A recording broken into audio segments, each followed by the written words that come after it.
everyone, meu nome é Alexandre Moreira e sejam bem-vindos ao canal You Can Talk. Este é o segundo vídeo da série 5 Mistakes, onde vamos ver algumas situações de erro que alguns brasileiros cometem quando estão falando em inglês.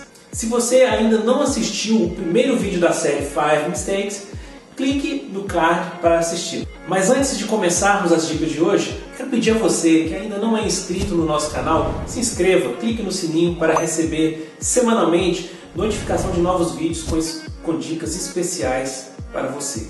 E aproveite e clique agora em gostei para não esquecer e nos ajude na divulgação do nosso canal compartilhando nossos vídeos.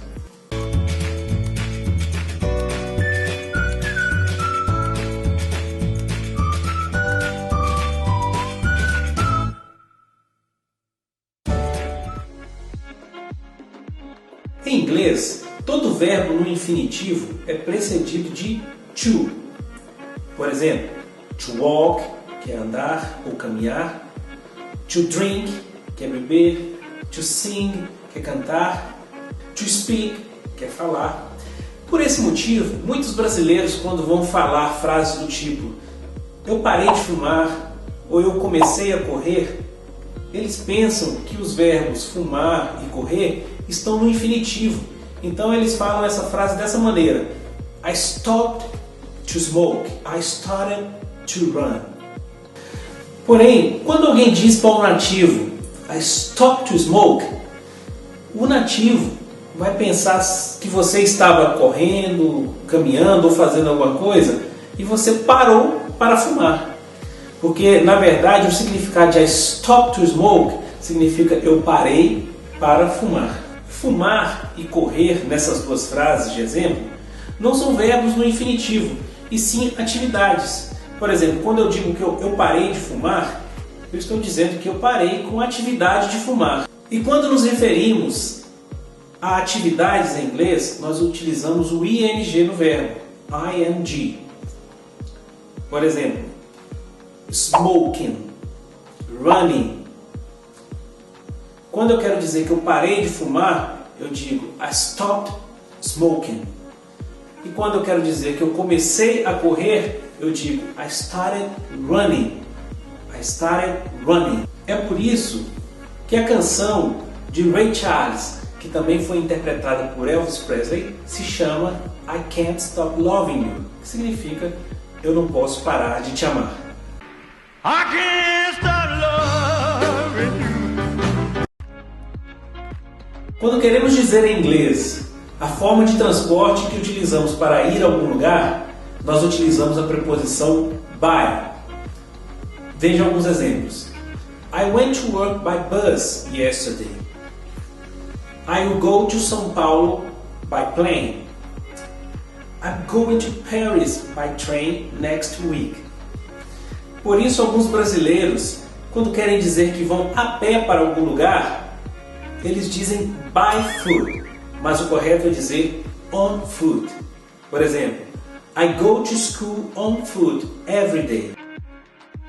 A preposição com em inglês é with. With. Porém, algumas frases que falamos em português utilizando com não são faladas em inglês utilizando with. Vamos a dois exemplos. O primeiro é quando queremos dizer que fulano é casado com fulana.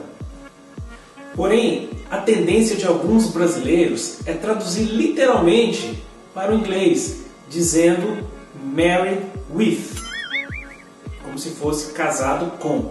Porém, a preposição nesse caso não é with, e sim to. Married to.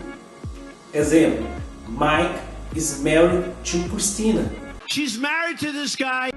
Outra situação é quando o brasileiro quer dizer, por exemplo, eu não estou com minha carteira. E ele vai querer traduzir literalmente para o inglês dizendo I'm not with my wallet. Porém está errado. Os nativos da língua inglesa, quando querem dizer que não estão com alguma coisa que lhes pertence, ele diz I don't have.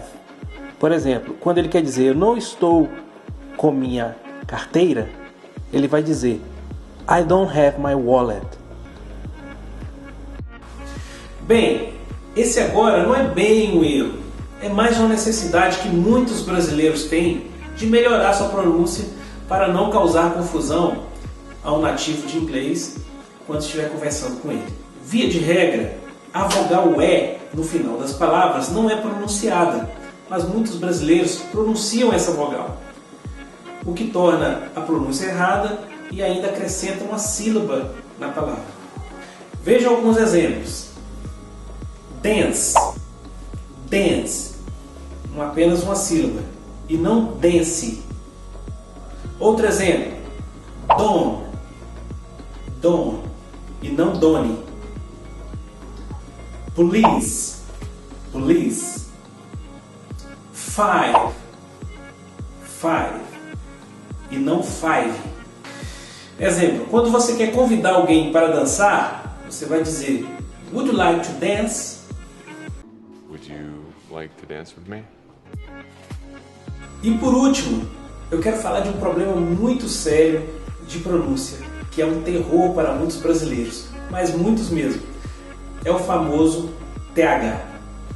Gente, não é brincadeira o tanto de dificuldade que muitos brasileiros têm para pronunciar essas duas letrinhas juntas. O primeiro e mais grave dos erros é pronunciar somente o som do T. Por exemplo, ao invés de dizer thanks, que é obrigado, a pessoa diz thanks, que é thanks. Ou, ao invés de dizer three, que é o número 3, a pessoa diz tree, que é árvore. Thank you. Cameraman, how many children do you have? I have 3. Outro exemplo, se a pessoa quer dizer eu pensei, ela deveria dizer I thought. Porém, se ela usar o som de T puro e dizer I taught, ela vai estar dizendo eu ensinei, ao invés de eu pensei. Um outro erro de pronúncia com TH é quando a pessoa pronuncia o som de F no lugar do TH. Por exemplo, I think, thanks, everything. Quando você fala dessa forma com um nativo da língua inglesa, ele vai te entender, porém ele irá perceber que você não é fluente em inglês. Um segredo para pronunciar corretamente é você tentar falar o som de S com a língua entre os dentes. Por exemplo, think, think, I think so, thank you so much. Tenta falar o S com a língua entre os dentes. Treina isso olhando para o espelho. Se você fizer várias vezes esse treinamento, você vai estar fazendo naturalmente depois. Thank you. Everything. I think so. That's all for today, guys. Thanks for watching.